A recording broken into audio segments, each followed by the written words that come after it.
Hi, I'm Tim Norris from Concho Hills Guest Ranch.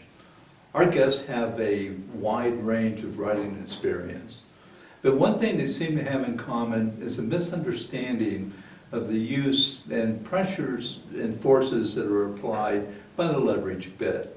So today I would like to do a little experiment that will demonstrate how this is calculated and what the actual results will be. And this should help us resolve which method to use and how to determine how much force is applied by the rider. So to do this, we're going to start with the simplest of the traditional Western bits, and that's the grazing bit. The grazing bit has a fixed mouthpiece. It's purchase, shanks, and of course the whole length is a cheek piece. What makes the leverage bit is the curb strap. Without the curb strap, or the rider would just pull the reins back and forth and there would be nothing causing any leverage. However, with the curb strap in play, as I pull back on the reins, the curb strap comes tight underneath the horse's chin. And that's what allows leverage or additional force to be applied by the bit itself.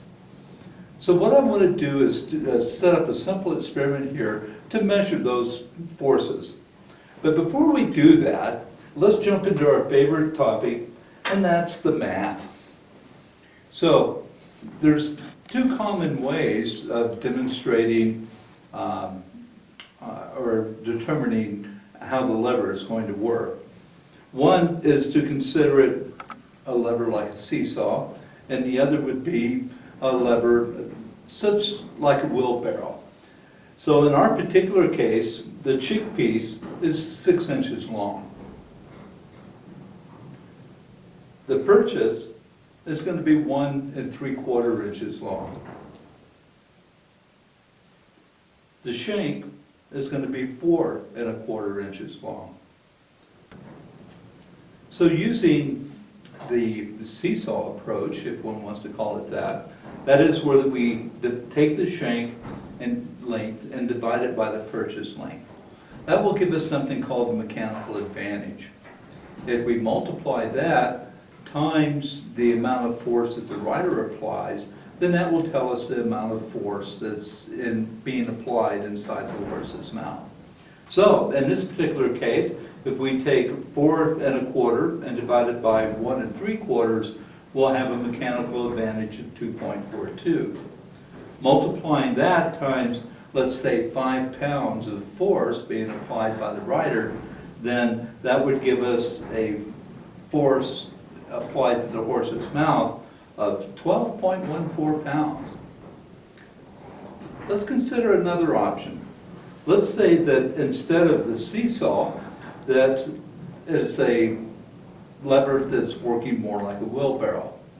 In that particular case, the cheek piece, that's the length of the bit, divided by the purchase, would be 6 inches divided by 1 3/4 inches, which would give us a mechanical advantage of 3.43. If we multiply that times a 5-pound force being applied by the rider's hands, then that would give us 17 pounds of forces being applied to the horse's mouth.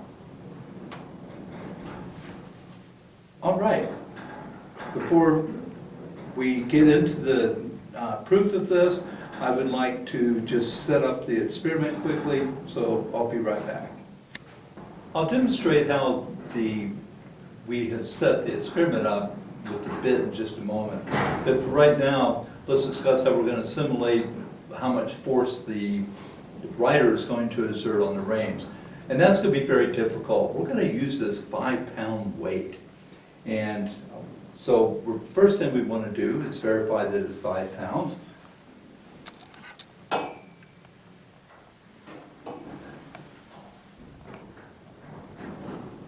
And look at that, 5.3 pounds. I actually got more than my money's worth. Now let me show you how we've set up our experiment for the bit. We have taken a rod and pushed it through the rings where the curb strap would attach. Remember, that is where the fulcrum is as the curb strap becomes tight.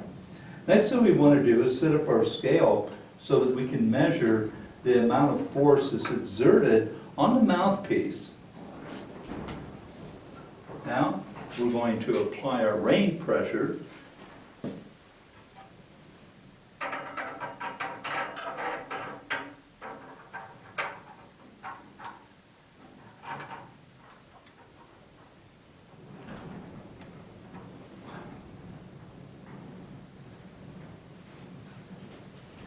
And look at that, 17 pounds. This shows that the best model for the simple leverage bit is the one where we consider it working as a wheelbarrow instead of the seesaw. Also, this means that when we apply force with a leverage bit, then the force that's actually exerted by the mouthpiece is much more than other people have previously indicated.